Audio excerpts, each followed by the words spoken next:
Está con nosotros Manuel Borón, su director será de Seguridad y ahora ya del Instituto de Estudios de Derecho. ahora ya, ¿no es? Director del Instituto de Estudios de Derecho. Solo Sociedad de Paisaje. bueno, esa nuevo dentro de todo. ya, como se decía el otro día, era la Julia, su director será, pero ahora también era antes, director del Instituto de Estudios del Territorio, y ahora parece que se ha englobado todo dentro del Instituto de Estudios del Territorio, que a lo mejor, si tiene un segundillo en su presentación que va a ser comprimida, igual nos cuenta un poco de qué va al final de la clase. Sí. Bueno, El Instituto. solo 2 segundos. Os cuento. Bueno, ha sido un impulsor de documentos muy importantes para la ordenación del territorio en Galicia, desde las directrices de ordenación del territorio, pasando por el plan de ordenación litoral, hasta ahora la estrategia del paisaje, y hoy nos va, se va a centrar un poco más en la estrategia del paisaje, comentarnos un poco sus orígenes, el estado actual y las perspectivas para el futuro. Yo creo que es un placer tenerlo con nosotros de nuevo. Y bueno, creo que vais a sacar muchas cosas muy interesantes de cuáles son las tendencias actuales o las aspiraciones del gobierno regional a la hora de ordenar el territorio en Galicia. Nada más. Pues, muchas gracias. A ver si esto funciona. No sé qué para vosotros. Sí, por favor.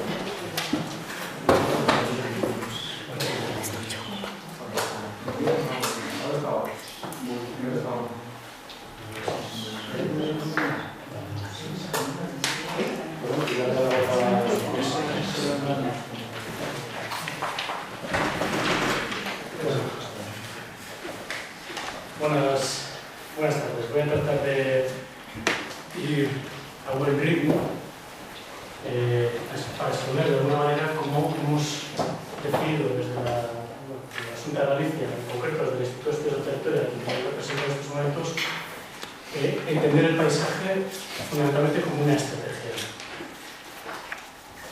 Me voy a saltar el currículum porque me ha comprimido mucho el tiempo y más o menos donde venimos.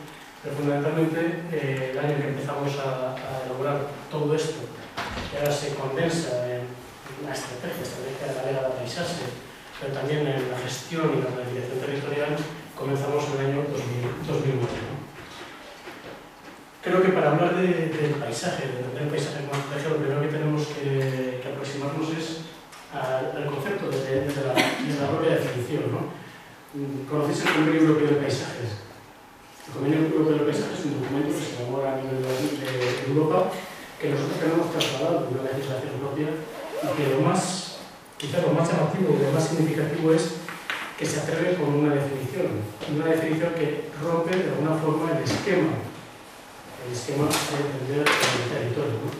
Dice que cualquier parte del territorio, tal y como está estudiado por la población, cuyo carácter resulta de la acción de los factores naturales humanos y sobre todo de sus interrelaciones. Pero no solamente eso, sino que dice que cualquier parte del territorio, y eso es lo significativamente diferente. Cualquier parte del territorio, es decir, todos los paisajes, tienen ese valor, son dignos, tienen una fisonomía singular. Da igual que sean territorios o paisajes que percibimos como excelentes, como excelsos, o paisajes y territorios más cotidianos, más humanos, más normales, ¿no? más despreciados, quizás menos apreciados en el día a día. Todos estos territorios, los excelsos, pero también los cotidianos, de alguna manera son dignos de esa gestión integrada y de esa preservación y esa protección. Cuando habla de cualquier parte del territorio, es a lo que se está refiriendo, a cualquier parte, con todo lo que eso significa. Ya sé que he dicho en una frase, puede ser o entenderse de cualquier manera, ¿no? Podemos hablar también de esos paisajes que vivimos, paisajes que pueden ser más o menos normales, más o menos simbólicos, o más o menos tecnológicos, más o menos virtuales, ¿no? ¿Cómo los estamos percibiendo? Y esa es la parte importante, la parte de la participación ciudadana y la participación social implicándola en la propia planificación. Es ahí quizás donde tenemos que empezar a reflexionar, siendo esto lo que nos dice el Convenio Europeo de Paisaje, que cualquier parte del territorio, tal y como es percibida por la población, y estamos metiendo dos factores en la planificación y en la gestión claramente diferentes a lo que está en la vía, que es cualquier parte y toda la población, tal y como lo percibe la población, de alguna manera tenemos que empezar a analizar cuáles eran las definiciones que teníamos hasta ahora. A mí me gusta siempre, cuando empezamos a hablar de un concepto, poner lo que dice el diccionario nuestro mínimo, nuestro acuerdo de trabajo.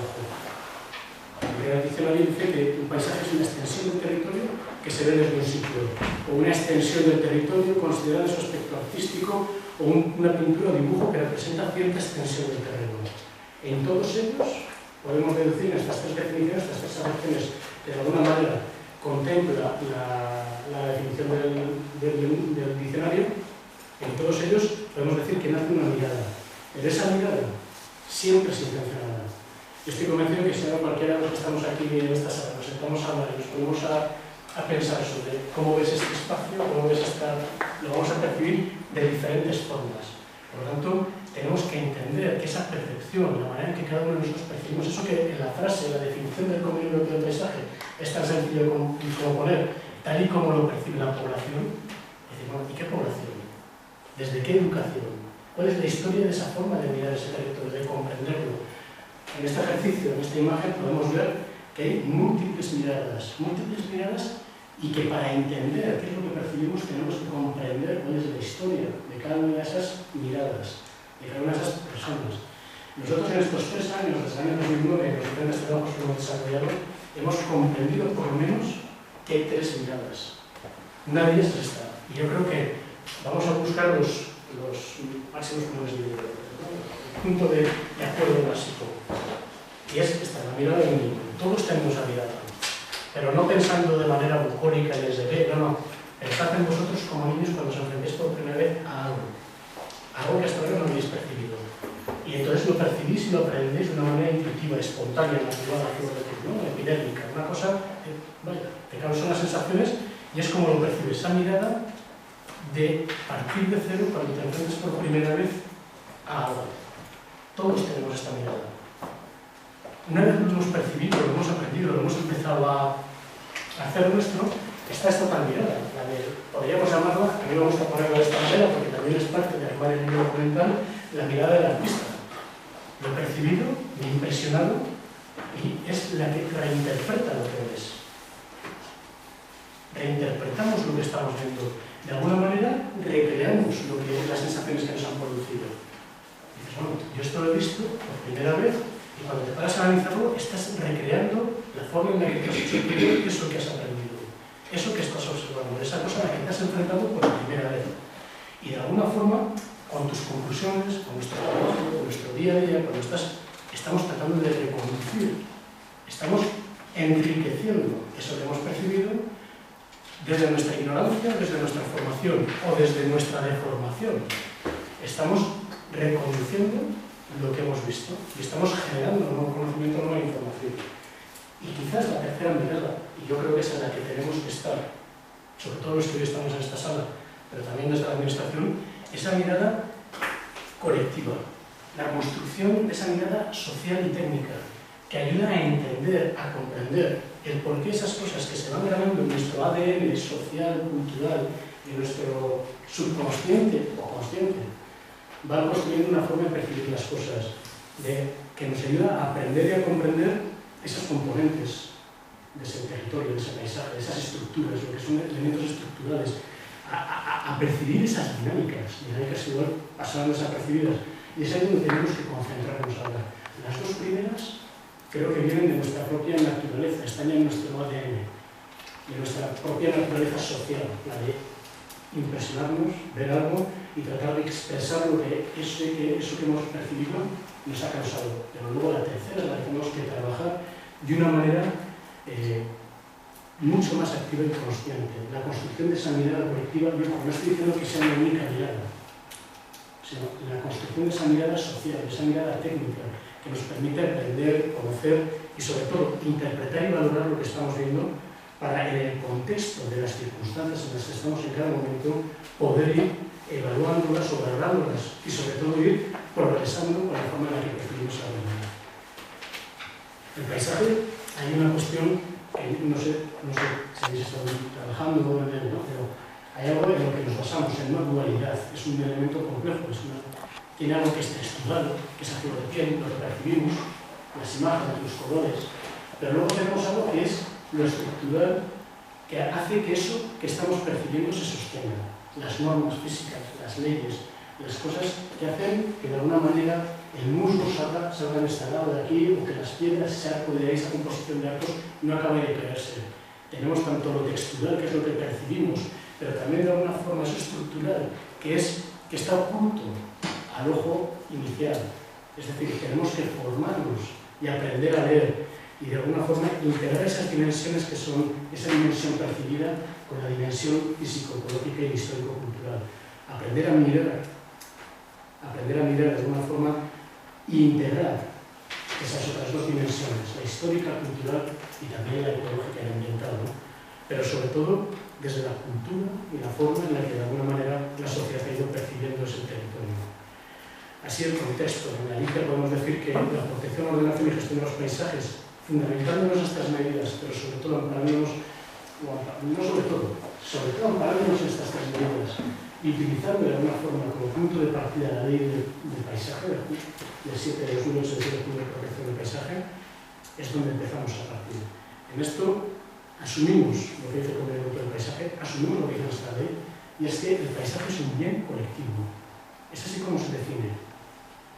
Pero luego, cuando decimos el paisaje es un bien colectivo, y estamos hablando también de que el paisaje es cualquier parte del territorio, tal y como lo percibe la población, quiero que vayáis continuamente como un mantra repitiendo esas palabras en vuestro interior, ¿no?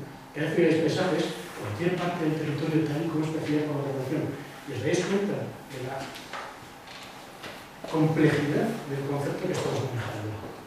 Entonces, si definimos el paisaje como un bien colectivo, quiere decir que es necesario y por lo tanto sujeto también a esas demandas sociales y que de alguna forma la administración debe satisfacer.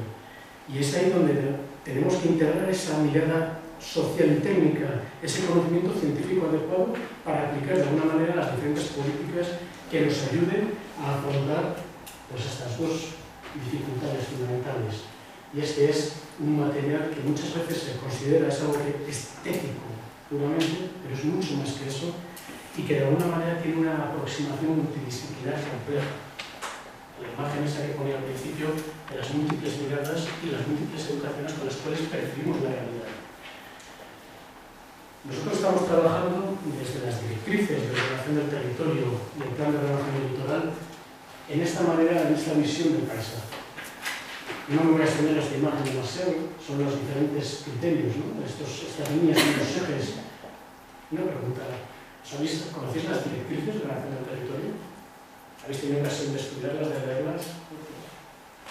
Os tengo que mandar un documento para que las valoréis. Cuando veáis la memoria ambiental, el informe de sostenibilidad ambiental y los diferentes documentos que tenemos en ella, pues los ejes que marcamos y de alguna manera las líneas de trabajo. Y nos basamos en una serie de indicadores. La funcionalidad de los ecosistemas en la búsqueda de la cohesión social y diversidad, la autosuficiencia de los flujos metabólicos con la valorización del patrimonio humano, el consumo eficiente del suelo y la movilidad, y todos ellos en su punto de unión, con una especie de equilibrio, el paisaje, la integridad paisajística, la integración paisajística, entre estos dos ejes, buscando siempre la eficiencia ambiental, pero sobre todo la cohesión social. Estos puntos son los que de alguna manera rigen tanto las directrices de ordenación del territorio como el plan de ordenación del litoral, que espero exponeros un poco más adelante. En esa manera de percibir el territorio tenemos que entender, les voy a decir posiblemente una animalada, tenemos que entender que el mundo, más o menos, esta imagen de Mabel, todos lo conocemos, ¿no? Tenemos de alguna forma la litosfera, tenemos la hidrosfera, el ciclo del agua, cómo se conforma la atmósfera, ¿no? Todo esto, vosotros me podéis dar cientos de clases sobre ello, mucho más que las que pueda hablar yo. Pero todo esto no es nada, desde mi punto de vista, sin algo que es fundamental, que es la atmósfera, el conocimiento. Y voy a hacer una animalada. El territorio no existe si no hay ser humano que lo vive, si no hay ser humano que lo perciba. Por lo menos, no desde nuestra cultura y sociedad. ¿Puede existir el territorio sin nosotros? Lógicamente sí, pero estamos hablando de otro espacio, de otro territorio, de otra realidad, que desde luego no es el entorno y el contexto en el que estamos viviendo. No estoy hablando de una visión antropocéntrica de la ciudad, o en la que el hombre es el centro, no. Nosotros somos el filtro para comprender de cada uno de nosotros, pero todos y cada uno de nosotros como sociedad. Así nos enfrentamos a este tipo de visiones, ¿no? No sé si ya habéis tenido ocasión de visualizar el vídeo en el que contamos cómo hicimos el plan de ordenación del litoral, pero de alguna forma es lo que trato de traer con esta imagen. La percepción de esta imagen nos puede hacer ver un paisaje o nos puede hacer ver unos restos arqueológicos, o a la vez podríamos ser capaces de tener la aptitud o la capacidad de percibir todos esos datos. De alguna manera, esa capacidad, esa velocidad, ser conscientes de lo que está ocurriendo en ese espacio nos permite ver el por qué están esos molinos ahí y tratar de hacer una lectura de que entonces debía haber viento o la tecnología adecuada para hacer ese batir de aspas, ¿no? Y por lo tanto de procesar lo que está produciendo en el campo. Esa manera de entender la capacidad energética que tenemos y superar de alguna manera esa lectura simplemente textual y polisémica y compleja para ir un poquito más allá, ¿no? Entender que estamos hablando de un objeto mestizo. Mestizo en el sentido de que es multidisciplinar. Quien diga que tiene que es un experto del paisaje, yo creo que se equivoca. En el paisaje siempre seremos un equipo multidisciplinar. Siempre se estará constituido de alguna manera. Hay una cierta arquitectura del paisaje, hay una disciplina, ingeniería del paisaje, hablábamos en la comida, ¿no? Pero de alguna manera tiene una visión holística general más amplia del estilo de la que se puede estar dando en un máster de estas características. Pero no es una ciencia única, no es una disciplina clara, es ecléctico, se enriquece de múltiples y es convergente en cuanto a múltiples miradas. El sitio es plural. El Convenio Europeo del Paisaje habla de la conciencia ambiental, del reconocimiento jurídico y sobre todo ese patrimonio cultural y natural. Yo creo que todas estas cuestiones habéis leído el Convenio Europeo del Paisaje, lo habéis trabajado, habéis tenido ocasión de trabajar en este... ¿Habéis tenido ocasión? Tendrá más en el segundo trimestre. Tendrá más en el segundo trimestre. Bueno, pues no me extiendo en lo que es el Convenio del Paisaje. Lo más importante, quizás de esta primera batida, es esa visión, es decir, ese paisaje, sin esa persona en primer plano que lo perciba, no existe. Para que exista ese paisaje tenemos que percibirlo, tenemos que comprenderlo, entenderlo. Tenemos que integrarlo en nuestro conocimiento, en nuestra cultura y en la capacidad que tenemos en cada momento de intervenir ese espacio. Hay una cuestión del principio de integración paisajística que yo no hago más que defender cuando estamos hablando de qué se integra paisajísticamente.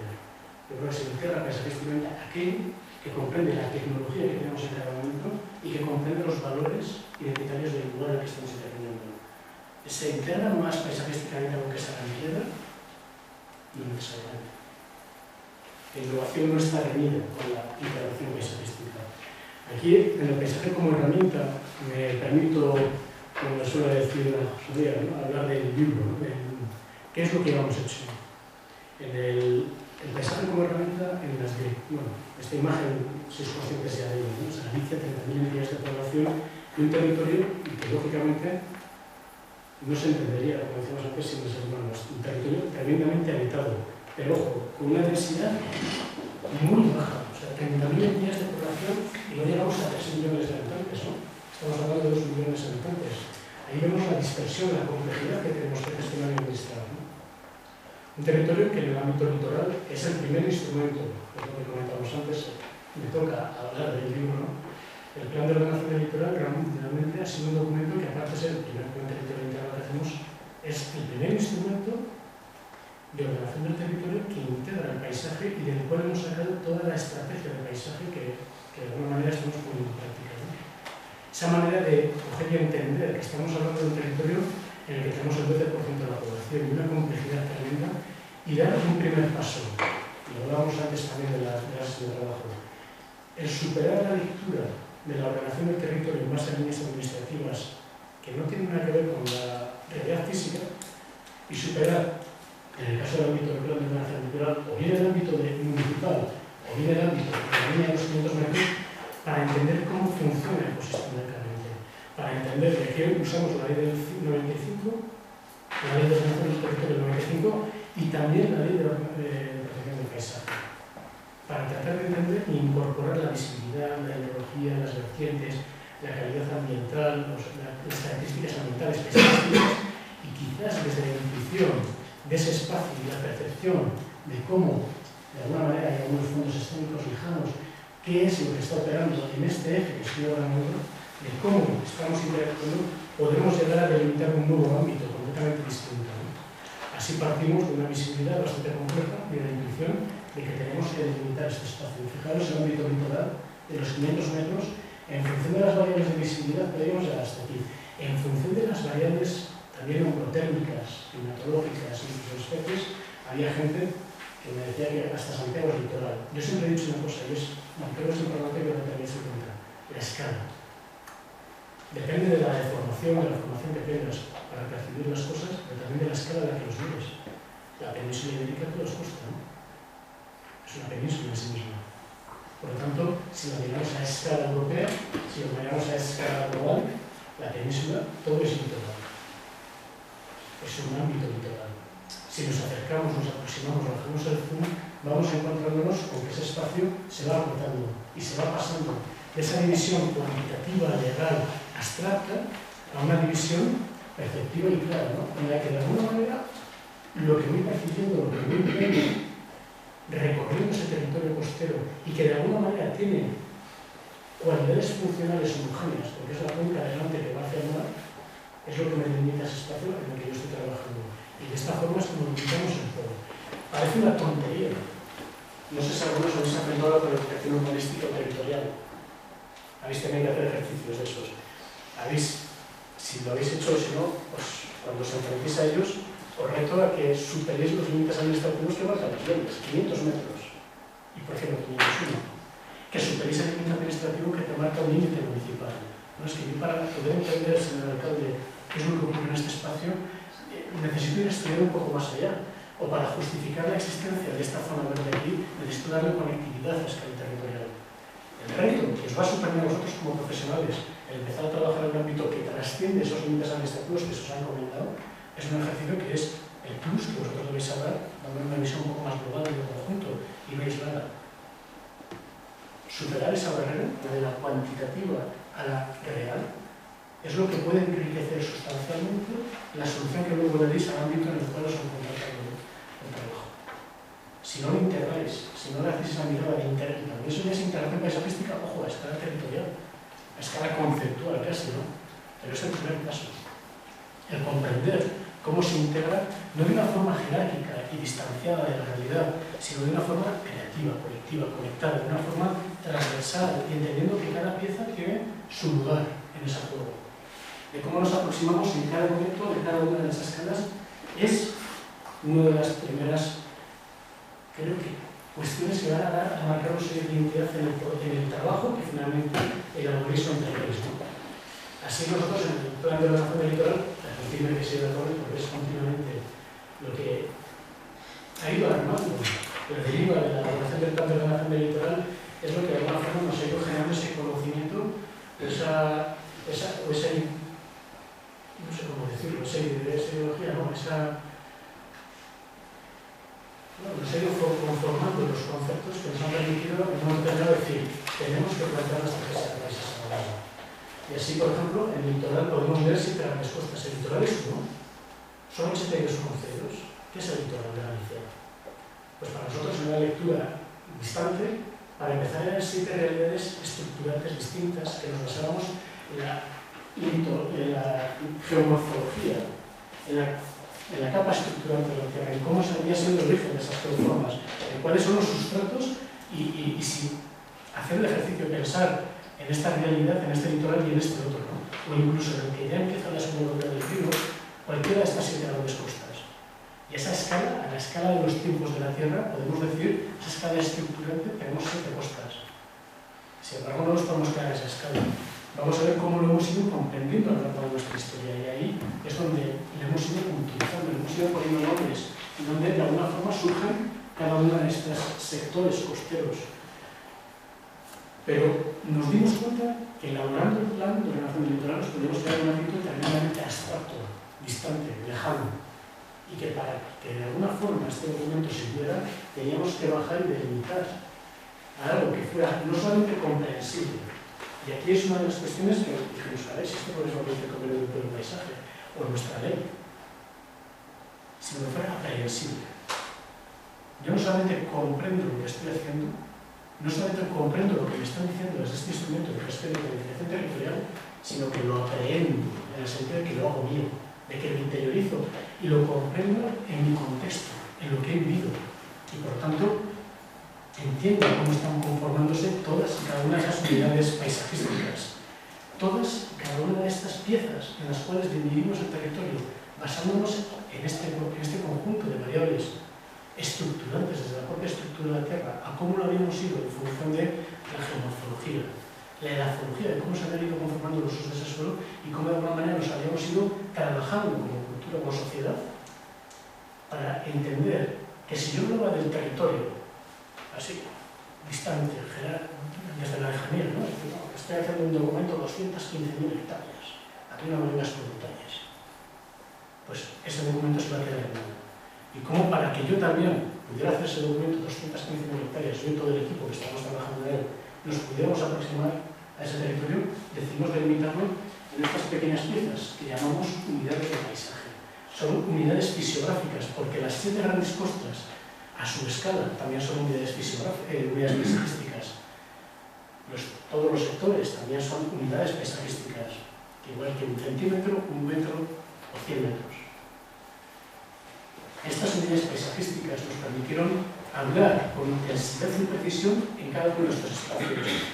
Nos permitieron aproximarnos de alguna manera corresponsable y coordinada con la gente que habitaba en esos lugares.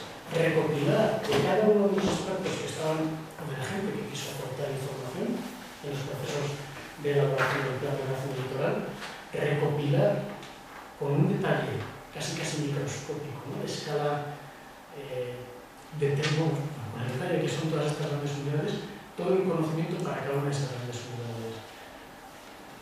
Cuando pongo ahí que es creativo, colectivo, inclusivo, no es un palabreo sin más. O sea, realmente era la primera vez que se acordaba un instrumento de planificación territorial desde el enfoque del paisaje, que de alguna manera buscaba el trocear el territorio, no el trocearlo para repartirnos el pastel, sino, como decía mi madre, ¿no? La vaca me la como a filetes.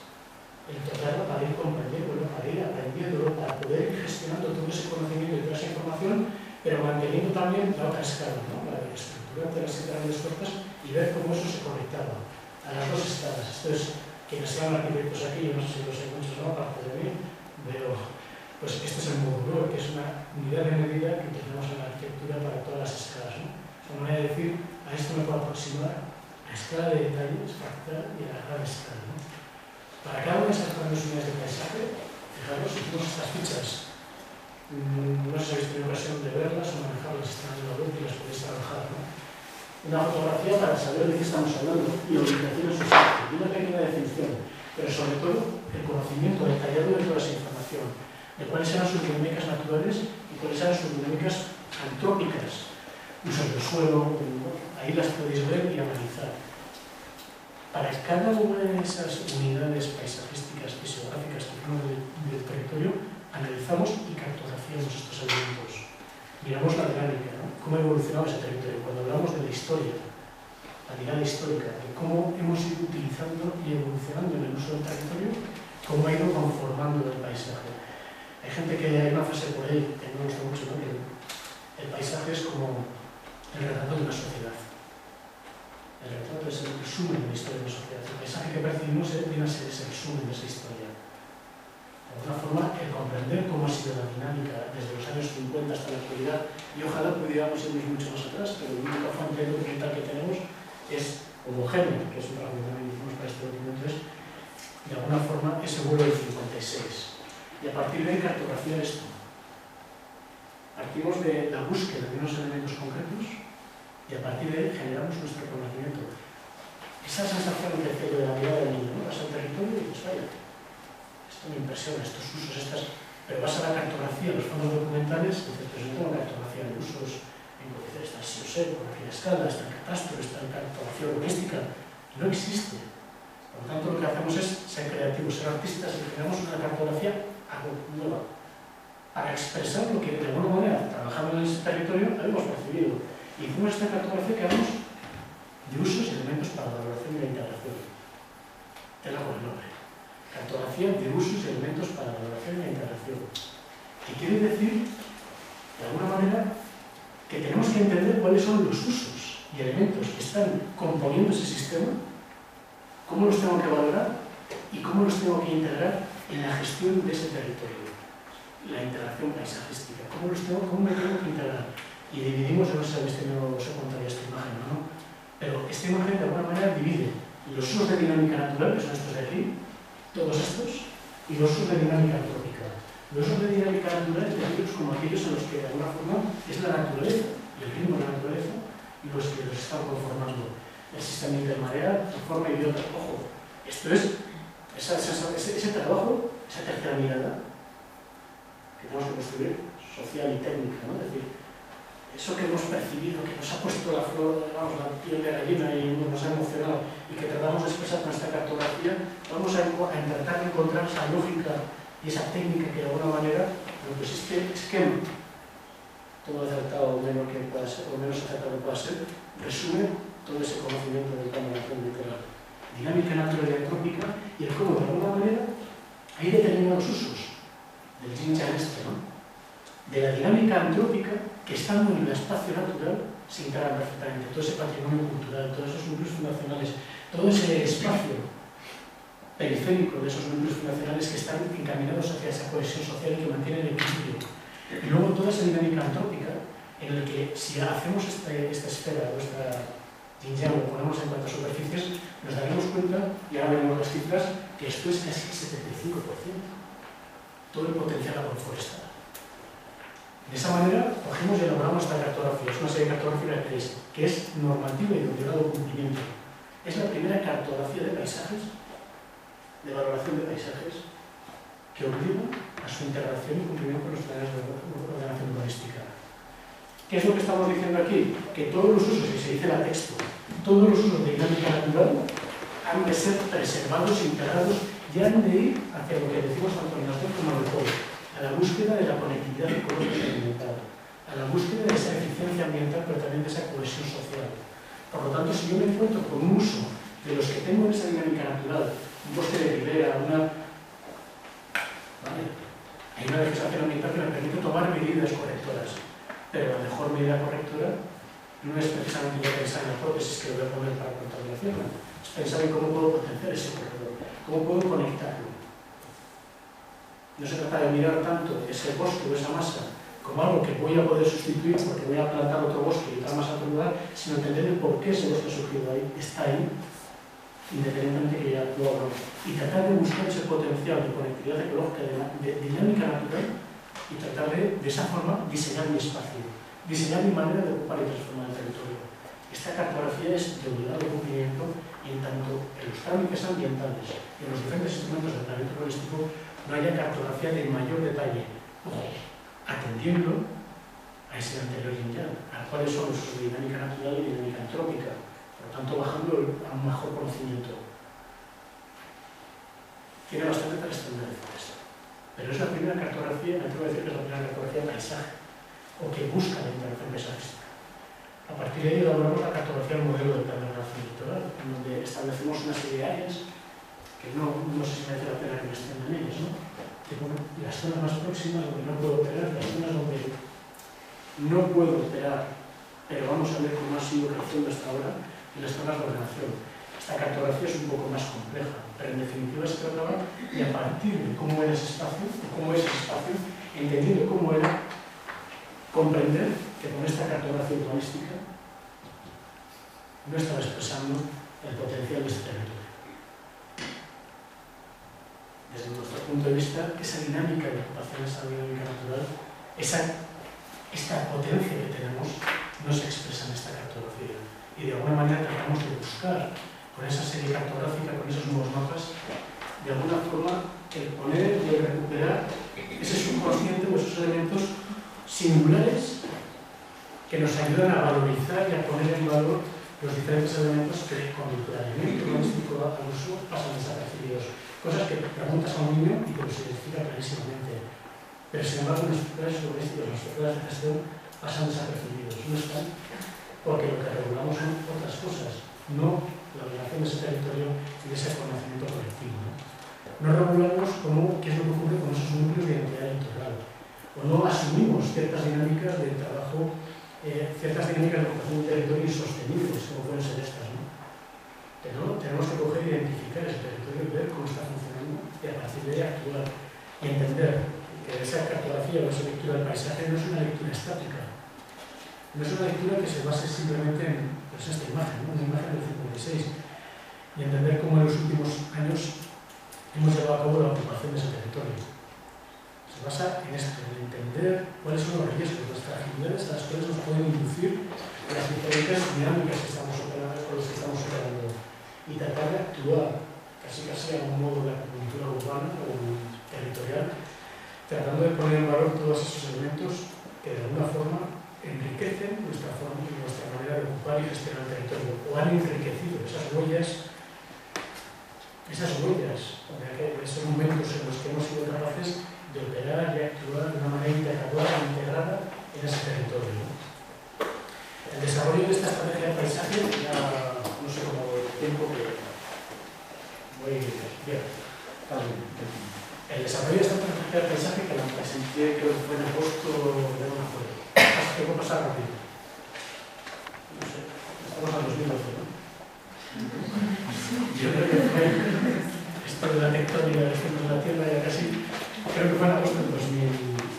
Habéis dicho estamos en agosto del 2011. Creo que fue en agosto del 2011 cuando presentamos esta estrategia de paisaje, un año más o menos ya de vida. Igual me estoy equivocando con la fecha. Marcamos tres acciones, ¿no? 3 acciones y 6 hitos. Las acciones que responden a una serie de preguntas que están en la primera página de las directrices de relación del territorio. En gran parte, ¿no? ¿Qué estamos haciendo? El por qué, el dónde y el cómo. De alguna forma buscamos responder eso de forma continua. Aquí ya he puesto el qué, el cómo y el con quién.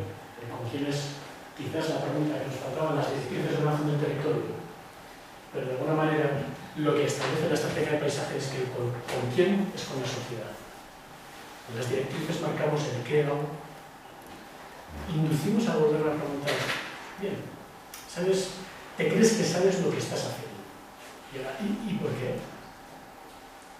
Ostras, cuando te presentas a esa segunda, te enfrentas a esa segunda pregunta, yo os reto a que lo hagáis, ¿eh?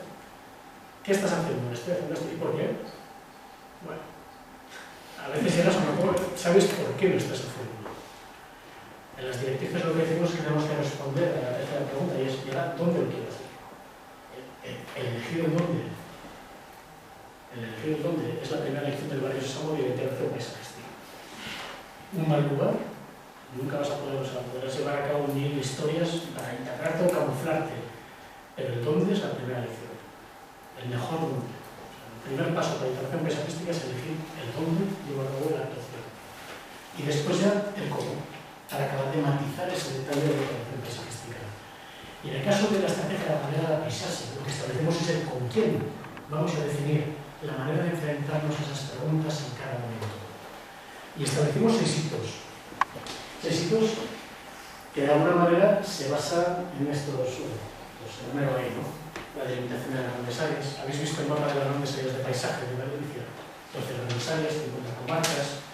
Un trabajo que hemos hecho, pues más o menos, voy a definirlo como hemos podido, más o menos en el conocimiento, bueno, pues sobre todo de gente de la Universidad de Santiago de Compostela, del campus de Santiago, del área de geografía, ¿no?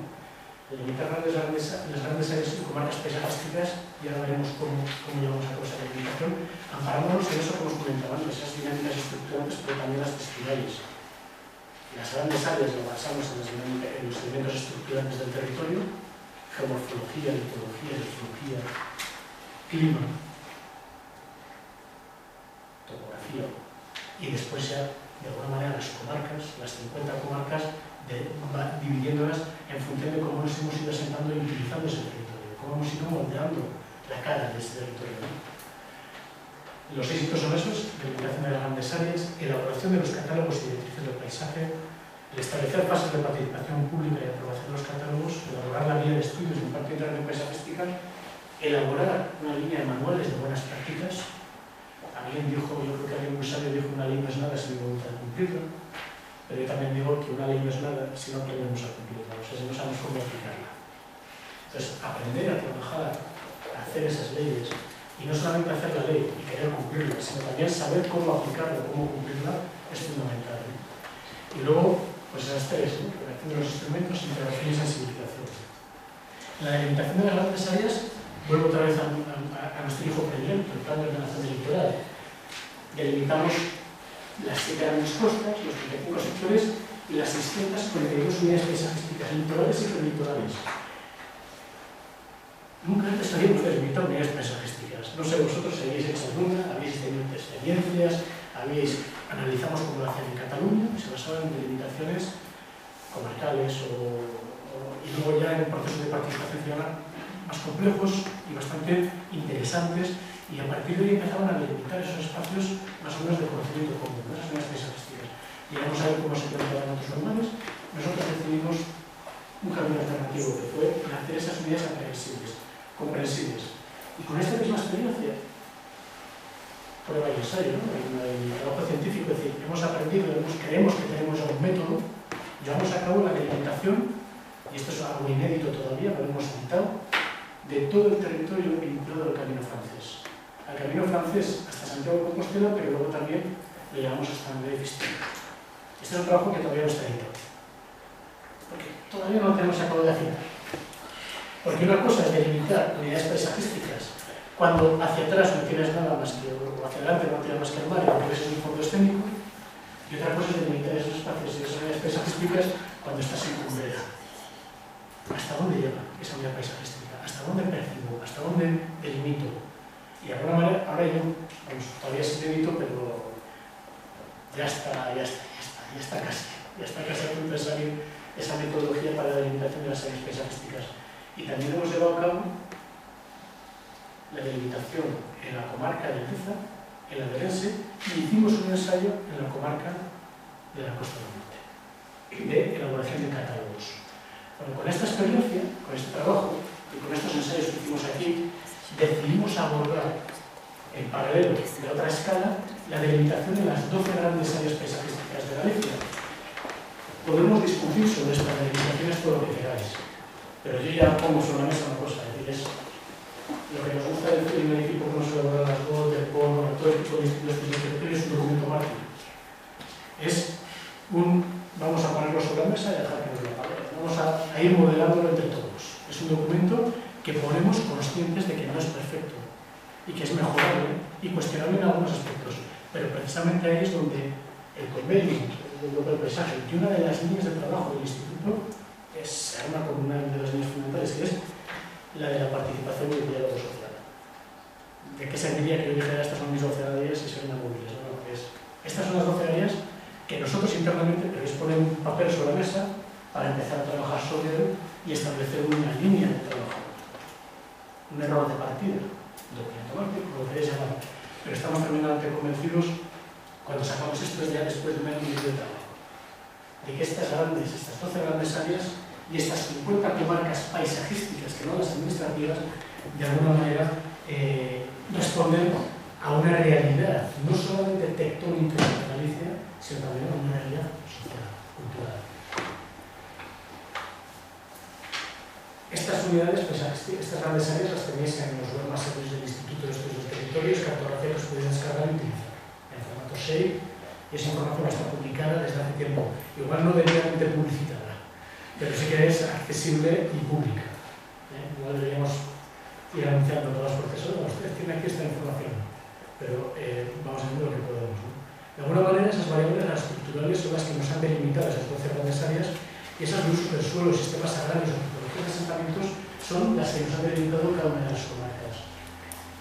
Es importante que tengamos en cuenta que no son comarcas administrativas, son comarcas que se delimitan en función de esa realidad fisiográfica, territorial.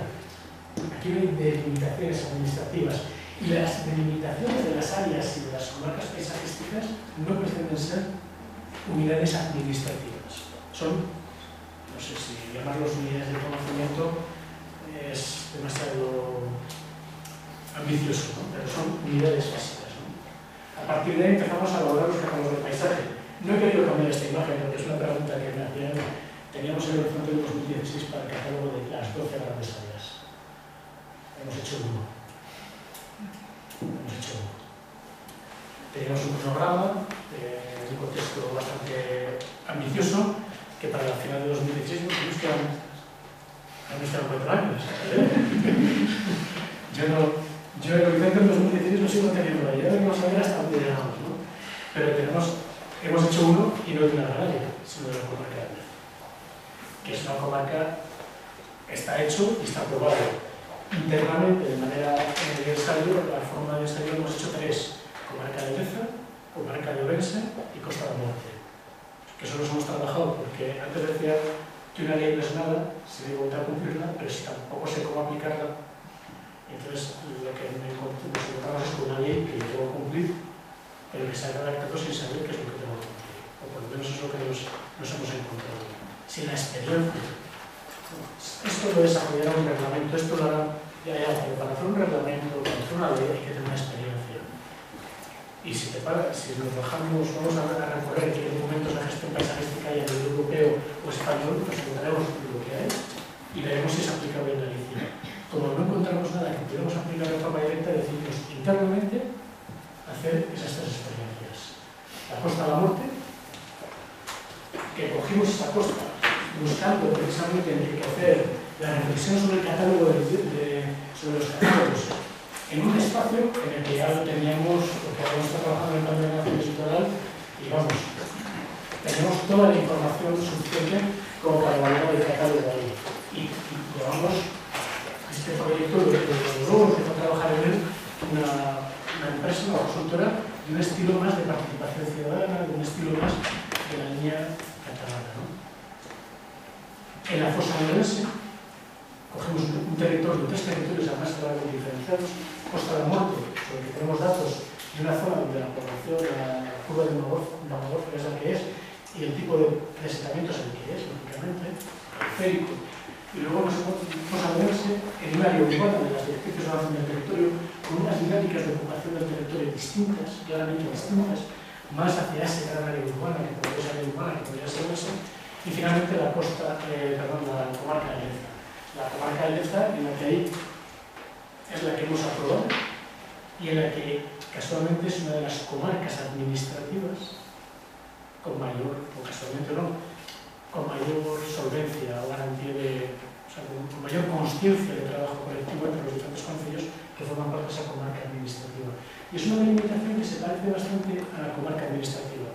Desde luego no es exactamente la misma. Hay concellos, hay bastantes más concellos que se ven dentro de esta comarca paisajística. Este está aprobado ya definitivamente, este catálogo. Fue curioso, y pongo esto simplemente para este dato, para recordarlo cuando llego a este punto, ¿no? Estábamos haciendo el catálogo de Endesa, de la comarca paisajística de Endesa, y la Asociación Galega de Comparativas Agrarias en ese momento presentaba el resultado de que el valor había valorado económicamente el valor del paisaje de 838 millones de euros.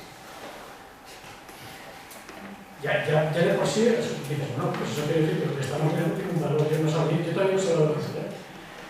Y es un estudio bastante interesante que estamos estudiando, que queremos trabajar, que creo que tenemos que profundizar en él. ¿Por qué lo pongo aquí? Porque este bien que es un bien intangible, que puede parecer más estético, es todo lo contrario. Es el sustrato. Es como la matriz, el soporte de todo ese conjunto de actividades y tejido de actividades de calidad y un buen paisaje. Al fin y al cabo es el reflejo, antes de decir, de esa sociedad y por lo tanto una buena gestión de ese territorio, ¿no? Hay un tercerito que es elaborar la fase de participación pública. Ya se tomó el acuerdo, vamos a llevar a cabo y estamos diseñando un proceso de participación ciudadana para las directrices de Endesa. Que no va a tener ningún tipo de precedente. ¿Sabéis? Los instrumentos de la ley de paisaje los conocéis, ¿no? Los instrumentos de la ley de paisaje. Están los catálogos, están las directrices y otro conjunto. Y nos quedamos ahí de momento. Los catálogos, si vamos al País Vasco, nos daremos cuenta que han elaborado catálogos y directrices a la vez. Se va a Cataluña con sus catálogos y están trabajando en las directrices por separado también. Tenemos en diferentes lugares, hay una gestión distinta. Aquí en Galicia hemos decidido que los catálogos sean eso, un catálogo. Un catálogo de toda la información y conocimiento que los diferentes agentes administrativos tenemos sobre ese territorio en concreto. No sé si ha acertado o equivocado, no lo sé. Es lo que hemos entendido que era lo más práctico. Es como un catálogo de todo el conocimiento que sobre un ámbito territorial tenemos. Y en este caso, elaboramos el catálogo del DEFA, tenéis la posibilidad de descargar toda la información que la Junta de Galicia tiene sobre ese ámbito de patrimonio, de toponimia, de hidrología, de espacios naturales, de cartografía, de datos, todo lo que hemos, todo el compendio de información con un gran atlas de ese espacio, vaciarlo, cogerlo, digerirlo, masticar poco a poco y con él trabajar. Y lo que pretendemos después es, o sea, es un documento simplemente de esto es lo que conocemos de este territorio. Eso se aprueba y queda como punto de partida. Y a partir de ahí vamos a elaborar las directrices de paisaje. ¿Y qué son las directrices de paisaje? Lo que buscamos con las directrices de paisaje es establecer los objetivos de calidad paisajística, pero basándonos en un diálogo y un proceso de participación ciudadana. Ojo, esto ya es titular. Los objetivos de calidad paisajística derivados de los procesos de participación ciudadana elaborados en el seno de unas directrices de paisaje de Galicia por la ley de gestión de paisaje de Galicia son de obligado cumplimiento y deberán integrarse en los diferentes instrumentos de planificación urbanística y territorial que se mueven. Ahí es nada. Ahí es nada. Y esa es la letra pequeña que tiene nuestra ley que no tiene ninguna otra ley. Y por eso estoy siendo tremendamente cauto a la hora de decir cómo vamos a aplicar esto.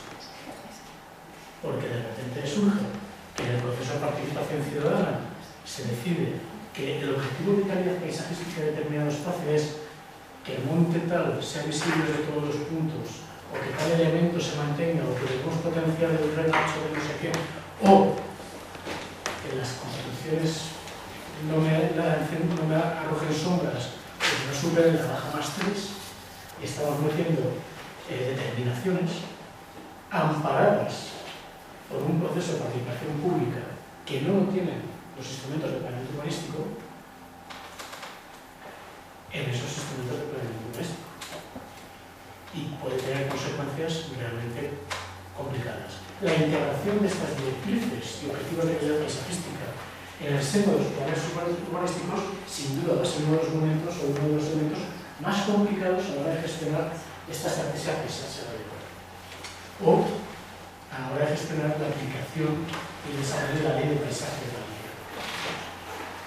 Otros sitios que teníamos, la guía de estudios de impacto e integración paisajística. Es una guía que ya os podéis descargar, no sé si la habéis descargado, la habéis trabajado o no, pero es la primera guía que se elabora sobre, oye, vamos a hacer un estudio de impacto e integración paisajística. Vamos a ver esa guía. Una guía que podéis visualizar, que estáis llevando las imágenes en esta presentación, ¿no? En esta guía se basa en dos principios. Bueno, en dos principios, sí, básicamente en dos. En la proporcionalidad y la escala. ¿Qué quiere decir proporcionalidad y escala? Que cuando yo estoy diciendo que un estudio, o quiero hacer un estudio de impacto e integración paisajística, ¿es lo mismo un estudio de impacto e integración paisajística para un poste de luz, que para la ampliación del aeropuerto? Algo me parece obvio, no es lo mismo, ¿no? Bueno, yo os voy a decir, depende. Depende. En principio no es lo mismo, no debe ser lo mismo, aunque solamente sea por la magnitud y la escala. Pero si resulta que tú estás haciendo el aeropuerto en una zona absolutamente llana que no tiene ningún tipo de valor ambiental, que la gente no lo reconoce y demás, tienes que hacer un estudio de impacto e integración paisajística con la misma importancia que si vas a poner un elemento puntual encima de una zona en la que tienes, yo sé, una turbera cobertora, o tienes un resto de una zona que además identificas con un hito, que es una magua, o con algún otro tipo de elemento, amigo. O ese poste, pero para tomar esa decisión tienes que hacer ese estudio. El estudio, de alguna manera, se basa en esto, en la fragilidad del paisaje, de dónde me estoy implantando, y la escala de mi actuación, el potencial impacto.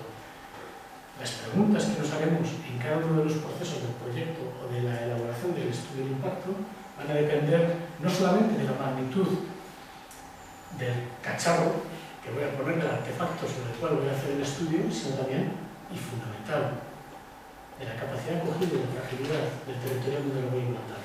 Y además, en sus diferentes escalas de percepción. Y lo que decimos cuando elaboramos esta guía es porque de repente me encontré que tenía que informar estudios de impacto de interacción paisajística y no tenía una guía con la cual pudiéramos trabajar y dar las pautas a los profesionales para que lo que me viniera fuera más o menos homogéneo. Os puedo asegurar que durante los 2 primeros años la variedad de instrumentos o de cosas que me venían eran tremendamente dispares. Y casi todos ellos se basaban en un simple análisis de cuencas de visibilidad. Nosotros nos basamos, pues establecimos cómo se tenía que caracterizar ese paisaje desde el punto de vista del análisis, de la lectura, de la elaboración de la cartografía, de cómo han evolucionado, y precisamente como estamos diciendo en las guías que estamos elaborando y en todas las metodologías que tenemos que hacer un análisis de la historia, hemos trabajado con animales para que el vuelo del 56 esté disponible en los más servicios públicos, puedes descargar toda la cartografía, y ahí está, para que todas podamos partir del mismo origen en un análisis de la evolución de ese territorio.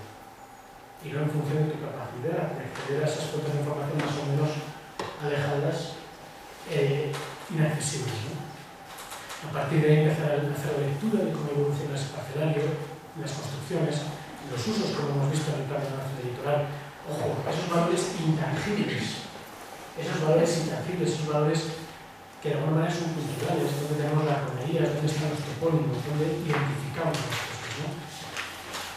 Y también decidimos elaborar 2 manuales de buenas prácticas que en estos momentos estamos elaborando y cerrando, que son los núcleos rurales de las áreas empresariales.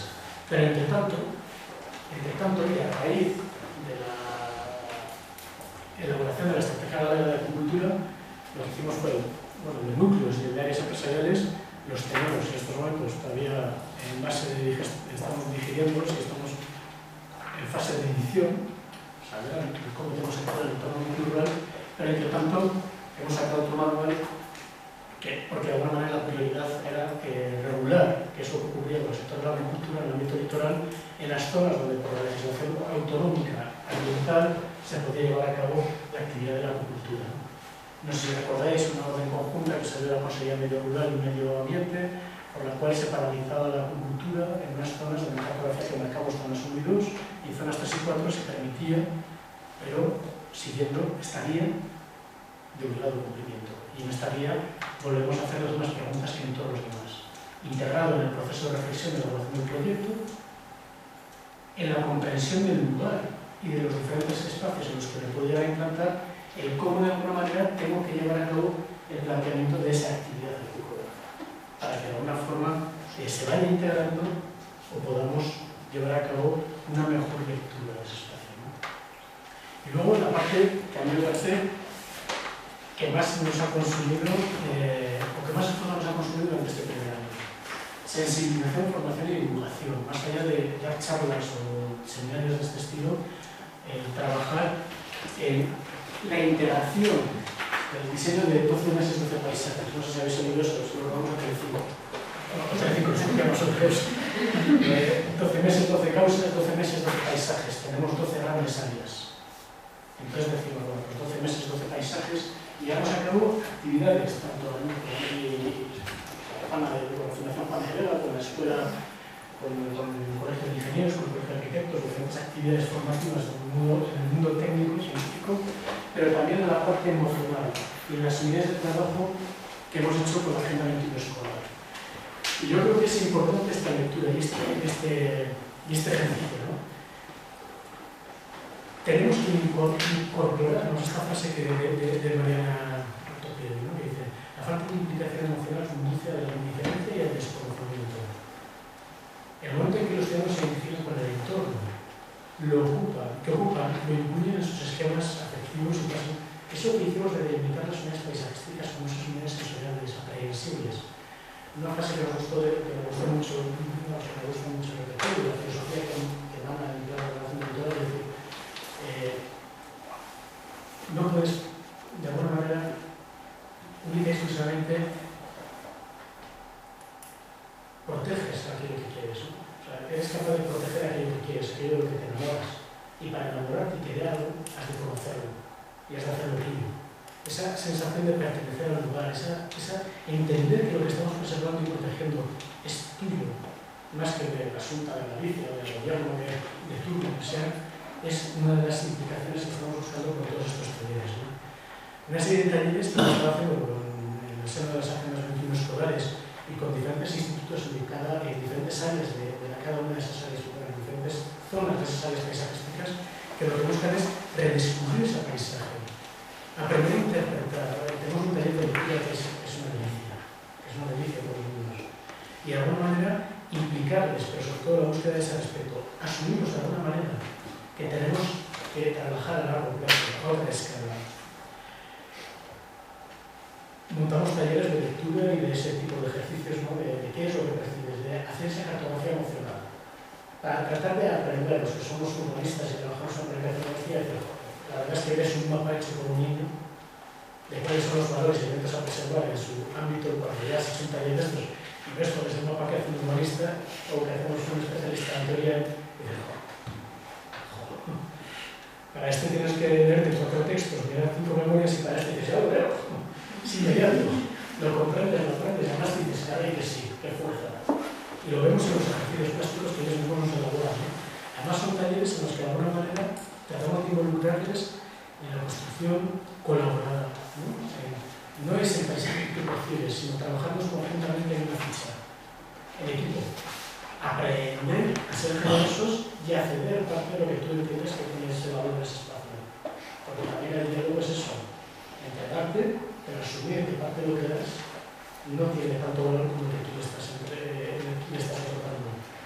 Desde el instituto lo que hacemos es preparar toda esa cartografía, fijaros, pero vamos con esta cartografía a la escuela. Aparecemos ahí con el mapa, se lo ponemos, lo pintamos para que de alguna manera, y preguntas, ¿tú dónde vives? ¿Y dónde trabajas? ¿Qué es colegio? ¿Y de dónde te sientes? ¿Y cómo vas si vienes a un sitio? ¿Y qué es lo que estás viendo? ¿Y qué es lo que entiendes que tienes espacio?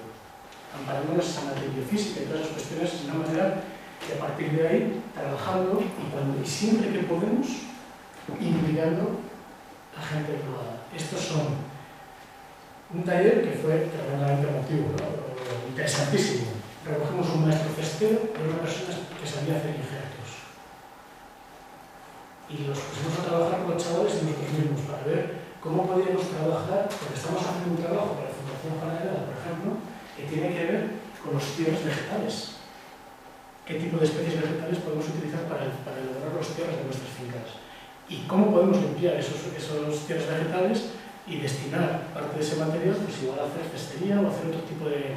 Y cómo podemos trabajar en los injertos para que de alguna manera vayamos modelando un cierre. ¿Por qué no podemos incorporar la naturaleza en nuestros proyectos de cierres o de diseño, ¿no? Porque tiene que ser, entonces, comprender ese tipo de dinámicas. Y luego el sello, la identidad paisaje galega, que fue una idea de última hora, que es para que no se viera esta estrategia, que no se vieran estas filosofías de trabajo como unas cuestiones impositivas o coercitivas, es decir, no vamos a castigar a quien lo haga mal o a quien todavía lo esté haciendo bien, sino vamos a tratar de premiar aquellas actuaciones que se estén haciendo en condiciones, ¿no? Ese reconocimiento de identidad como de calidad, un sello de calidad. Y de alguna manera con eso es con lo que empezamos a trabajar. Diferentes organismos con los que estamos trabajando y de alguna manera los pasos que queremos dar, ¿no? En breve estamos trabajando en el desarrollo del reglamento de la ley de paisaje, basándonos en todas estas experiencias, sobre todo en la experiencia de elaboración del plan de ordenación del litoral, en la experiencia de participación del proyecto Ríos, de los 12 meses de paisaje, de las agendas 21 escolares, en el proyecto Terra también, de alguna forma, leyendo y aprendiendo cómo se ha hecho en el proyecto Terra. Y de alguna forma queremos elaborar un libro blanco de aplicación ciudadana. No desarrollan así de aplicaciones, estamos desarrollando la elaboración de una cartografía temática, una cartografía inteligente que nos permite interactuar con ese territorio. Hay una cosa que en todo esto de la participación ciudadana y en lo que estamos construyendo en estos momentos me dicen que es un riesgo que tenemos. Nunca antes habíamos estado, esto me lo habéis oído decir en una ocasión, tan conectados y hemos tenido este potencial de interactuar con Facebook, con Twitter, con convertirnos en asesores activos. Os recomiendo que leáis cuestiones sobre SmartGrids y demás, pero nunca antes habíamos estado tan alejados de la comprensión de lo que es la biofísica y el territorio que de alguna manera nos da acogida. Nunca antes la Tierra había sido tan frágil como ahora, pero nunca antes habíamos tenido otro conocimiento del mismo, de ese entorno. Los que hablamos del paisaje, de alguna manera tratando de decir, esto es todo lo que conozco de este territorio, las directrices del paisaje, se trata de precisamente fomentar ese trabajo en red, concienciado y colectivo, para de alguna manera establecer una serie de objetivos comunes, ¿no? Y comprender estos principios que son los principios que tenemos en las web, ¿no? Que no es lo mismo que hay más en la planificación territorial, más que esas imágenes sueltas que sacamos de planes quietos o estáticos y fotos planas, y tener ese metabolismo biológico y urbano de que las relaciones son complejas a la hora de gestionar y planificar este territorio, que es muy distinta a la escala a la que nos aproximamos. Hacer un ejercicio, cerrar los ojos y imaginar un punto en blanco.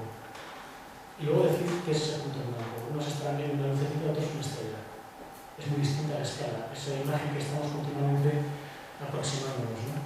Que no es lo mismo el tiempo de la Tierra, el tiempo que trata de conformarse esa montaña, esa geomorfología, esa construcción mitológica, que la historia que vamos escribiendo nosotros. Y que en estos momentos el territorio es tremendamente frágil, aunque lo más fácil es un profesional. Somos capaces de desmontar una montaña en 24 horas, ¿no? Y que tenemos que aprender a administrar toda esa complejidad. Desarrollar la técnica suficiente para comprender cómo funcionan esos ecosistemas para de una manera colaborada, consciente, corresponsable, y podría decir sensible también, y solidaria, que va aspirando a la ética, trabajando en equipo, podemos construir de alguna manera esas directrices de paisaje que se incorporen en el planeamiento urbanístico y que no se entiendan como una ingeniería en el planeamiento urbanístico. Porque lo primero que pensamos, y el primer gesto, me lo puedes negar si quieres, pero el primer gesto que tenemos los urbanistas cuando se lo dicen, no, ojo, que las directrices de paisaje van a establecer los objetivos de calidad paisajística que deberán integrarse en el planeamiento urbanístico, lo primero es, ¿sí o no? Eso es asumir o entender que la gestión del territorio y la planificación urbanística está en manos de unos cuantos técnicos que muchas veces ni siquiera conocen el territorio tan bien o tanto como la gente que habita en él. Y que precisamente si esos técnicos pueden llegar a ese territorio y todavía decir que hay unos elementos para valorar y para preservar, en gran parte es gracias a la gente que ha habitado y ha vivido en ese espacio, comprendiendo realmente cómo son esas dinámicas. Entonces, si estamos muy distantes de este mundo técnico urbanístico y este mundo de participación y de comprensión del lugar, de la cultura de la tierra, es que estamos haciendo algo mal. Y de alguna manera esta estrategia de la paisa sagrada lo que trata es de generar el conocimiento y la cultura, tanto para nosotros como administración, como para los otros técnicos, como para ciudadanos, para aproximar esas ideas, ¿no? Esos dos mundos. Y poco más, ya siento de ir tan rápido y yo seguiría. Y nosotros seguimos escuchando. Pues bello. Como siempre, el reloj nos supera, nosotros tratamos de alcanzar el reloj, no somos capaces. Para yo no puedo. Digamos, sí, ya. Yo no tengo problema en llevar un poeta de Santiago. No, tú ya puedes tener radio en el coche, porque No, hombre, no. si me das 15 minutos, vale, estás aquí igual. Vale. Arreglo. Preguntas. Unos 5 o 10 minutos de preguntas. Los que estáis del máster, si son las preguntas que ya tenéis preparadas, guardarlas, y si tenéis otras más, bueno, Como prioritarias. Igual también la sesión, pero consigues que se haga Sí, ya puede ser completamente. Digo por los de atrás, que a lo mejor no son, no, si piensan ir ahora, si tienen alguna pregunta. Eso tengo una. Bueno, es algo muy puntual. ¿Cómo considerasteis en la Mariña la raza cantábrica junto con... Bueno, ¿cómo no separasteis la raza cantábrica del resto? Porque yo veo dos unidades paisajísticas muy diferenciadas.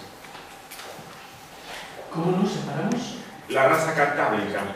Ese espacio de... Sí. Esa Bueno, separada. no, al llegar a Burela ella para. Pero aquí está separada. Si te fijas hay una raya blanca. Ah, vale, no. Son dos comarcas paisajísticas distintas.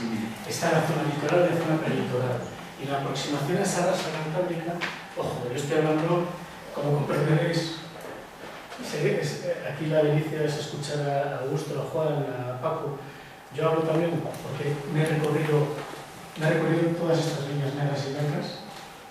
Me las he recorrido y porque tenía que comprenderlo, ¿no? Entonces, realmente sí que hay una línea, porque esa misma pregunta no es exactamente igual, y aquí sí que hay una línea. Estamos hablando de la parte interior, de la parte marina, pero esa aproximación, que también yo lo que me entendía era de alguna forma, porque ese espacio de la marina gris en el interior no lo podemos vincular en algunos espacios. Cuando lo recorres y percibes de alguna forma cómo es la conformación de este río, lo acabas de entender, ¿no? Sobre todo si vas con alguien que te enseña a mirarlo. Y ahora mismo aquí no me siento capaz de coger. Pero la litoral llega hasta Ribeiro. La litoral lleva aquí. Tenemos aquí, ojo, si quieres nos vamos a las... Tenemos 628 unidades paisajísticas. Aquí tenemos todo lo que es la gran costa. Lo que es la costa, desde un punto de vista geomorfológico, tectónico, todo esto tiene una naturaleza. Y además se aprecia de una manera muy clara en la composición de estas rías, ¿no? Esto ya ves que lo has dicho, la rasa tiene ahí esa pequeña ría, pero nada más. Y sin embargo aquí ya tenemos las rías altas que tienen una configuración muy distinta. Cuando luego te aproximas a ese espacio, tenemos los sectores, las comarcas y los sectores, y luego aún más cada una de las unidades paisajísticas. O sea, su grado de detalle, esas imágenes que he sacado que pasó tan rápido, son cada una de esas unidades paisajísticas en las que es ese mosaico que nos va componiendo, ¿no? Yo no sé si puedo ir imágenes para atrás y te enseño... No sé. Pero, de alguna forma, ten en cuenta que en esta primera línea costera, que nos divide todo el litoral, de aquí para allá es donde tenemos las 600 y pico unidades paisajísticas del litoral diferenciadas. 64 sectores costeros. Esta es una... Yo reto, os animo a que cojáis esta cartografía de cada una de vuestras zonas. Además, me encantaría, tenemos en Facebook un perfil que es Estrategia de Paisaje Galega, os descargáis esto y mandéis y nos, oye, esta línea de aquí, y nos mandéis una sugerencia. El otro día yo casi me he hecho llorar cuando de repente me llegó una sugerencia de un concello. Fue una emoción, me llegó un sitio de un concello ya temblando y sin haber elevaciones, y me venía con una sugerencia que me aportaba y yo tuve unas ganas de dejar de estar en funciones para recibir ese alcalde.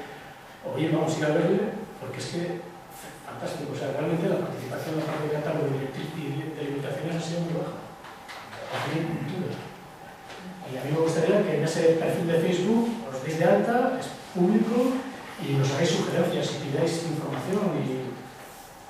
Eso, lo que estás explicando es lo que llamas participación pública dentro de las directrices y... No, lo que dices lo de la parte del Facebook. Claro, es que vi que tenéis una participación pública a la hora de financiar los 12... Antes decías que lo tomabais ahora como un documento mártir, ¿no? Para que se trabajara en base a las críticas. Eso es lo que... Sí, exactamente, claro. Las 12 grandes áreas, las 50 comarcas que hemos realizado, lo hemos hecho desde la aproximación de nuestro conocimiento ese territorio, ojo. Y una metodología que es cuestionable y que incluso tendríamos que es distinta a la que se han planteado en otros espacios. Estos ensayos que hemos hecho en estos espacios aquí, ¿no? Pero si vamos a este espacio, fíjate, lo que he comentado antes, aprendimos durante, mientras tenía que llegar, me dijeron, tienes que llegar ahí, acabamos de hacer la elaboración del PUR y teníamos que aprender a andar y llegar allí. Y fue cuando empezamos a delimitar y sistematizamos la delimitación en todo el litoral. Con esa experiencia dijimos, vale, para la costa es facilito, porque lo tenemos, vamos, es un espacio acotado y esa cuenca delante primera que todos hemos percibido y esa imagen es fácil, ¿no? Esa primera cuenca vertiente, súbete ahora a una cumbre de aquí, cuando se dice desde aquí que se ve todo Galicia, ¿no? Súbete a Sarriá, ¿no? Y mira ahí, ¡oh, ostras! ¿Dónde delimito mi unidad paisajística? Bueno, pues aprendimos, trasladamos esta metodología al espacio interior abierto, a un espacio interior cerrado, más tradicional, y este otro. Contrastamos la metodología, fijaros en las unidades de paisaje que hay aquí son distintas. Todavía estamos afinando. ¿Te das cuenta, no? Y entonces, lo que sí que encontramos fue una pauta común para delimitar estas variables, que está ahí en las de paisajes de España que hizo Rafael Mata, pero está hecho desde la mirada de la península, ¿no? De manera que, claro, tienes litoral, un paisaje litoral, porque es ese espacio. Pero nosotros aquí tenemos 7. Y dijimos, bueno, pues a nivel de las grandes áreas, las variables estructurales, que son morfotopográficas, climáticas, hidrotérmicas y de alguna manera esas mitológicas y grafológicas. De alguna forma, el tiempo de la Tierra. Es, de alguna forma, también lo que sería esto, aunque no estuviéramos nosotros. E identificamos estas 12 grandes áreas. Esto se ha compuesto así por su composición geomorfológica, tectónica, por cómo ha sido la pluviometría, la temperatura, el agua, cómo ha ido haciendo los sedimentos. Pero después, las texturales, en función de cómo lo hemos estado utilizando, ese sistema agrario o esa tipología de asentamientos, cada una de estas grandes comarcas. Y eso está sujeto a afinar esas delimitaciones a lo que veremos hacer en los procesos de participación. Ahora mismo los catálogos de PEZA, los catálogos que hemos elaborado han sido para comarcas. El objetivo que tenemos es sacar este año 2 catálogos de 2 grandes áreas de golpe. Con lo que hemos aprendido este año, estos 2 años, la intención que tenemos es, no voy a decir cuáles, por si acaso me cambian el objetivo, pero vamos a sacar dos grandes áreas, la elaboración de los catálogos de 2 grandes áreas. En esa elaboración de los catálogos de 2 grandes áreas, lo que esperamos es afinar las delimitaciones estas de aquí y acabar de ajustar. Porque esas delimitaciones están sujetas a la precisión cartográfica que hemos trabajado. Por la participación ciudadana. Dos últimas preguntas, ¿alguno más? Vale. Aquí también. Vamos a ver, lo que decías tú de las directrices del paisaje, o sea, la diferencia entre las directrices del paisaje y el planeamiento, que al fin y al cabo es lo que puede llevar a cabo, cómo se lleva a cabo esas directrices, ¿no? Que dices que hay 2 puntos de partida muy importantes y que los diferencia, y uno que hay participación ciudadana y en el otro que no existe la participación ciudadana. No he dicho exactamente eso. No sé cómo lo dijiste, pero... Es como se entiende la participación ciudadana. Sí, es muy rico. ¿Tú no crees que en las directrices del paisaje, que sí que es verdad que hay una participación ciudadana completamente diferente a lo que... La estamos diseñando, porque todavía no se ha empezado a hacer. Bueno, Sí, pues sí. en ese diseño que tenéis, cabe la posibilidad de caer en que sí que es verdad que aunque se comprenden y se aprenden todos esos factores sociales, culturales, que a lo mejor no se tienen en cuenta a la hora del planeamiento, por la escala o por la forma, las conclusiones no dejan de ser, o sea, de eso hay que sacar las conclusiones, ¿no? No dejan de ser otra vez técnicas. O sea, tú vas a un territorio y a un paisaje y lo aprendes y hablas con la gente, pero el producto que sacas de ahí es un producto elaborado pues por ti, por mí, por un ingeniero, por un abogado. Es decir, que no, la participación ciudadana vuelve, no sé, no está en sí misma, sino que es un poco, tú sacas conclusiones de esa participación, pero son tus conclusiones. No sé cómo van a acabar. No tengo la bola de cristal para saber cómo van a acabar las directrices de paisaje y por eso participación ciudadana. Creo también por dónde me dices que vas. Al final la formalización del documento técnico, la formalización de ese documento de paisaje ha de ser un documento que tenga ese componente técnico porque ha de ser estabilizado, ha de ser aplicable, ha de ser comprensible y por lo tanto ha de tener esa precisión técnica. De acuerdo. Mi pregunta es, ¿la visión del técnico va a ser la misma al principio y al final del proceso de participación ciudadana? Yo te puedo asegurar que en estos talleres que he hecho, es que te pegan un viaje. O sea, te pegas un viaje de mitad de Tenerife, sobre todo si vas en lo que yo llamo formato esponjiforme. Es ir con todos los poros abiertos para aprender todo lo que sea, para absorberlo todo y luego exprimirte para darlo todo con toda tu esencia. Lo que tú has aprendido, eso me decía de la mirada del niño que vas vacío, ¿no? Aprender, aprendes, lo interiorizas, lo haces tuyo y luego lo das con todo tu conocimiento, con toda esa visión artística que lo voy a dar como yo lo siento. Y tratar de construir a partir de ahí esa mirada colectiva y técnica, esa social y técnica común, ¿no? No lo sé cómo va a resultar. Yo veo cómo ha resultado en otros lugares y me parece que es tremendamente enriquecedor para los documentos que hasta ahora tenemos. Un documento urbanístico es muy simple. Desde mi punto de vista, a pesar de que muchos no son comprensibles, son un plato bueno al final, detectas enseguida cuál es la esencia y son sencillos, son simplones. Son simples, un plural es un plural y da igual que esté en Mediadera, que esté en Mayo, que esté en donde sea. Pero todo técnico ya decimos que esa particularidad hay que entenderla. Tú vas al sitio y tú te pones a discutir con los de a Ferreira de Baixón. Eso igual es que los de Ferreira de Arriba. Entonces, tienen sus singularidades y te enseñan a ver esas singularidades, que finalmente se formalizan de una u otra manera, está claro, pero te ayudan a ver cuál es la identidad por esos lugares, significarla y de alguna manera tratar de potenciarla o incluso tratar de sacarle un valor que se ha transferido a nuestro territorio. O sea, un documento técnico ya lo veremos.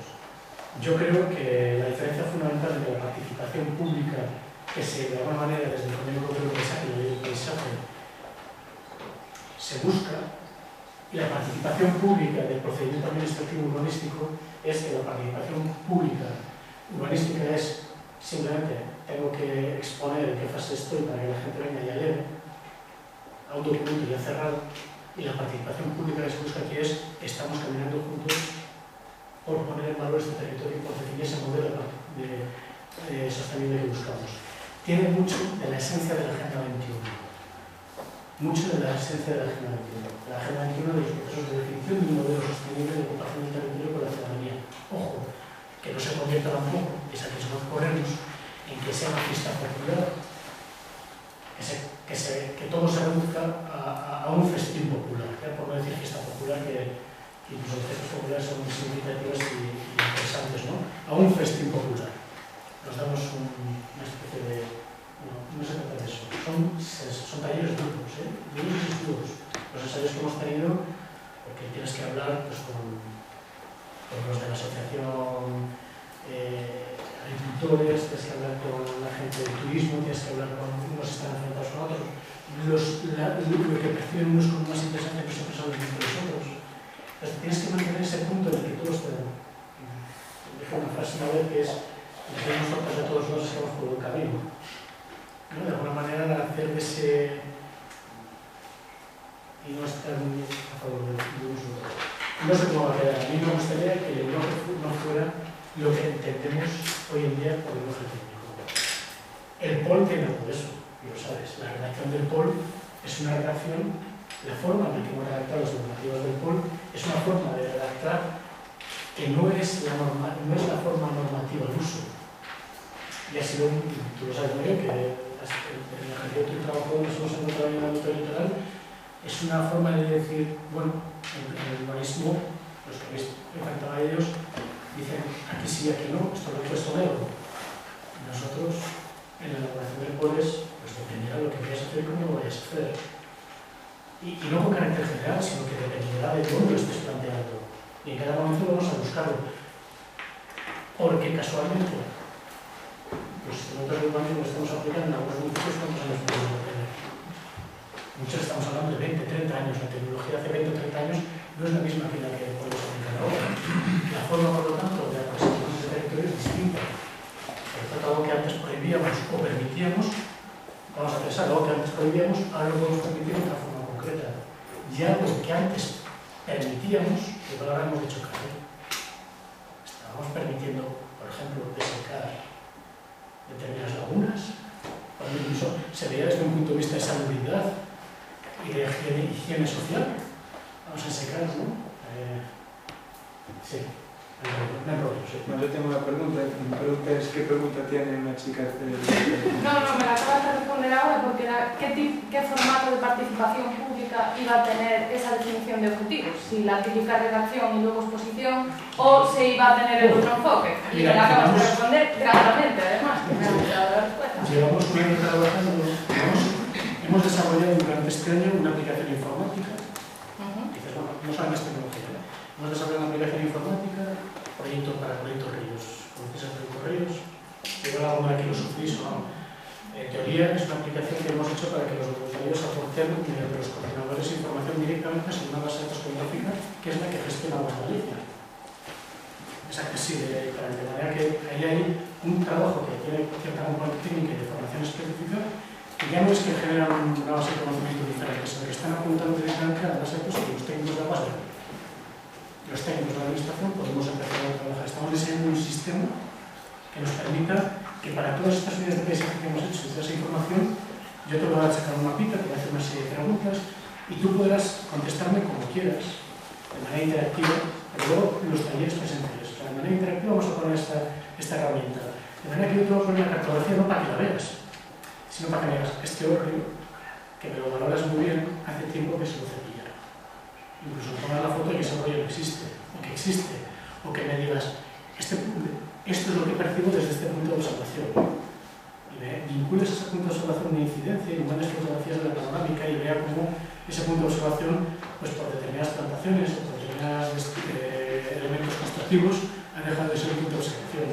O me aportes y me digas, en esa capa de puntos de observación, para comprender esta unidad de paisaje, y te permito, como haces en Google o lo que sea, poner un montaje y decirme, aquí hay otro punto de observación. Sobre la cartografía y contra mi base de datos geográfica, de manera que incluso me puedes meter incidencias. Eso por una parte en cuanto a información y enriquecimiento de los datos que vamos a tener en el catálogo. Llevamos 1 año y medio desarrollando con tecnología, Sur, no sé qué, todas esas cosas, esas aplicaciones, ¿no? Pero aparte, también llevamos 7 meses diseñando una serie de talleres y una serie de ejercicios para trabajar con todos los colectivos. En cada una de las comarcas tenemos que implicar a los colectivos, a los profesionales, y a partir de ahí establecer ese... ¿Me permites una más? Ese tipo de participación te puede llevar a definir objetivos a una escala menor. Quiero decir, los objetivos o la estrategia, ¿qué escala van a tener? ¿Van a ser unas directrices generales o se podría llevar para áreas o incluso para comarcas? Las directrices de los objetivos de calidad paisajística que vamos a establecer se establecen para cada unidad de paisaje. Para cada unidad. Pero las unidades de paisaje van a estar sometidas a la crítica y a la criba y al depurado. Porque es una unidad de paisaje que nosotros hemos identificado en base al conocimiento que en ese momento teníamos acuñado de ese territorio. Si precisamente ese proceso de participación esperamos y así lo deseamos, reconocer el territorio desde otro enfoque y enriquecer lo que nosotros estábamos percibiendo, pues esa unidad de paisaje se verá alterada en un proceso de diálogo normal. Lo que no tiene sentido es que ya una línea ahora evolucione el pensamiento, la tecnología y el reconocimiento del espacio y esa línea la tenga que seguir aplicando 20 años después. Entonces, lo que estamos desarrollando son una serie de aplicaciones y herramientas que permitan entender que la actualización de esa información y de esas determinaciones se ha de establecer en el flujo de un diálogo continuado. En las directrices del territorio establecemos la gestión dinámica del territorio, que me está trayendo unos carreteros de cabeza en tales narices. Porque yo solo tengo una última pregunta, que es la pregunta que tiene con la chica delante. Pues es una imagen ahí que se ve en otra, la de unos años de paisaje, que aparece un montón de parcelitas pequeñitas y con varios suicidios. de la vida. Sí. Problema, esa. El viernes estuvimos en una charla sobre la Ley y uno de los problemas que había era la penetración y parcelas pequeñas y los objetivos. Si lo que estáis haciendo tiene carácter de ley y prima sobre todo lo demás, ¿qué va a ser los intentos que tiene la gente de pintar parcelas y eso? Ojo, no, vamos a ver. Es una cosa que voy a sin batería al bicho y para mí este cacharro es de consumo casi como respirar, disculpad eso, ¿no? Ha sido todo un tema complicado, ¿eh? Ha sido todo un tema complicado. Complicado para mí porque no lo entiendo tanto como, o sea, no lo conozco tanto como puede ser el planeamiento urbanístico. Pero vamos a buscar el sitio con el planeamiento urbanístico, a ver si yo que sigo. De alguna manera también en el planeamiento urbanístico estamos regulando una forma de actuar en la definición de unos últimos contenedores, las formas de los contenedores y unas actividades que vamos a desarrollar esos contenedores, ya sean edificados o no, esas parcelas urbanas, en las que hay un conjunto de actividades. Aquí de alguna manera estoy diciendo que por una cuestión de eficiencia productiva, agraria o lo que sea, voy a permitir la agrupación de esas fincas. Los objetivos de calidad paisajística que establezcamos van a estar hechos por la gente de cada uno de estos lugares. O sea, basta, no van a ser objetivos de calidad paisajística definidos desde una ingeniería en Johannesburgo o en Nueva York o en Madrid o en Coruña. En este espacio concreto pues será con esos agentes con los que estén trabajando en ese espacio. Lo que tenemos que encontrar, y es complicado, pero precisamente ahí lo que tenemos que ir es en ese formato que yo escogí de cara y tratar de ir comiéndonos la boca filete, sino caer bajo los grandes maximalismos, ¿no? Ser íntegros e integradores y no integristas. Por palabras es complicado, ¿no? Íntegros e integradores y no integristas. Si entendemos tampoco fácilmente, pero entendiendo que tenemos que buscar ese equilibrio. En este caso concreto, simplemente lo que constata esto no es que tengamos que ir a esto, sino que este territorio evolucionó de esta manera. Es una cartografía de cómo estaba en el 56 y cómo está ahora, basada de esta lectura, ¿no? Y de tratar de entender qué es mejor, una cosa u otra. Pues yo ahora mismo no lo sé, no lo podría juzgar, pero tendríamos que mirarlo, y lo hablábamos en la comida, ¿no? Es decir, las consecuencias de la concentración carcelaria, dependiendo del dónde, creo que hay que ser doctorales de eso, dependiendo del dónde y el cómo, han sido positivas o negativas. Tendremos que coger ese proceso de reflexionar sobre las concentraciones carcelarias, no quedarnos en el discurso global y coger y decir, bueno, vamos a ver esas tesis que decían y ver si este dónde y este cómo han sido positivos y si aquí, tal y como lo entendemos, es positiva. A mí me sorprendió una cosa gratamente. Yo estoy informando ahora los procesos de concentración parcelaria desde el punto de vista de integración paisajística. Dentro de lo que es el Instituto de Estudios del Territorio, tiene una estructura muy sencilla, lo esquematizo apenas 2 segundos y aprovecho para decirlo, ¿no? El Instituto de Estudios del Territorio, de alguna manera, tiene una parte que es de asesoría a la administración y luego tiene el departamento de asesoría y el departamento técnico de estudios. El departamento técnico de estudios tiene 3 piernas. El área de estudios, el área de paisaje y el Servicio de Coordinación de Información Territorial. La lectura de esto es Observatorio de la Sostenibilidad, Observatorio del Paisaje e Instituto Cartográfico. Hay un plan de seguimiento de las directrices de ordenación del territorio que nos va a medir, que vamos a estar evaluando año a año mediante los indicadores de sostenibilidad territorial y ver si los objetivos que nos han marcado las directrices y aquello que pensábamos que íbamos a lograr aplicando estas normas nos han encauzado o encaminado al cumplimiento de esos objetivos.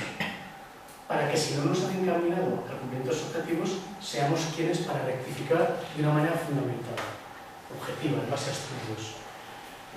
El Observatorio del Paisaje y la área de paisaje lo que está haciendo en estos momentos es todo el desarrollo de la estrategia de paisaje en colaboración con el análisis cartográfico y con el seguimiento de los indicadores, para poner todo este conocimiento. O sea, la cartografía y los datos con los que vamos a los talleres alimentan a este Observatorio de Paisaje.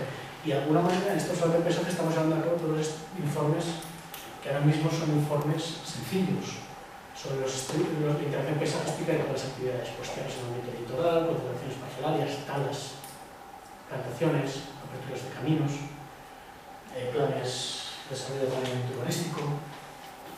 Y me sorprendió que el otro día, haciendo un balance, el jefe, el subdirector o director del Departamento Técnico de Estudios con el jefe de Servicio de Paisaje me dijo que era curioso cómo cada vez estaban midiendo mejor los estudios de impacto, el estudio de impacto de integración paisajística de las concentraciones parcelarias y cómo se estaba empezando a leer cuáles eran las unidades mínimas y cómo esta rotulación, esta apertura de caminos podríamos llegar a sistematizarla de una manera diferente. Cómo podemos no necesariamente ir a una trama ortogonal, sino entender y leer esa trama de otra forma, que nos permita no arrasar con todo, sino de alguna manera integrar determinados elementos. Ahora mismo, yo le tengo que leer al jefe de Servicio de Paisaje porque me dijo que venían mejores estudios. A mí es una cosa que me cuesta bastante entender, ¿no? Cómo funcionan esas agrupaciones. Está claro que aquí habrá que mirar, pero no todos los cierres.